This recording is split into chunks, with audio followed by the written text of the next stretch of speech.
आपण पाहत आहात कराड टुडे न्यूज। पुणे बेंगलोर राष्ट्रीय महामार्गावरील कोयना पूल कराड ते नांदलापूर दरम्यानच्या 5 किलोमीटरच्या उड्डाणपुलावर वाहतूक सुरू करण्याच्या दृष्टीने सध्या विविध कामे सुरू झाली आहेत। आज शनिवार दिनांक 13 जून रोजी घेतलेल्या या व्हिडिओमध्ये पाहू शकता की उड्डाणपुलाची वजन क्षमता तपासण्यासाठी सुमारे 450 टनाचे 15 डंपर पुलावर उभे करण्यात आले आहेत।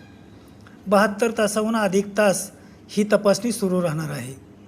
या कामाबरोबरच उड्डाणपुलाच्या पिलरवर बसवण्यात आलेले बेरिंग अनलॉक करण्याचे काम सुरू करण्यात आले आहे। या दोन्हीही तांत्रिक कामांना नांदलापूर जखीनवाडी हद्दीत सुरुवात करण्यात आली आहे। त्याचबरोबर नांदलापूर जखीनवाडी हद्दीत पुलाच्या भरावावरील दुभाजकाचे काम अंतिम टप्प्यात आले आहे। याशिवाय तयार झालेल्या दुभाजकामध्ये माती टाकण्यास सुरुवात केली आहे। नांदलापूर येथे भुयारी मार्गाचे रुंदीकरणाचे काम मात्र संथ गतीने सुरू आहे।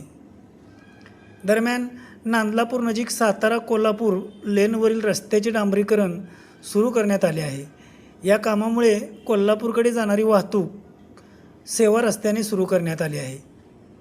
कोयना नदीवरील पुलानजीक उड्डाणपुलाच्या उर्वरित भरावाचे काम अंतिम टप्प्यात आले असून कोयनेच्या 2 जुन्या पुलावरील डागडुजी स्वच्छता करण्याचे कामे सुरू असून येथेही डांबरीकरणाचे काम आता सुरू करण्यात आले आहे।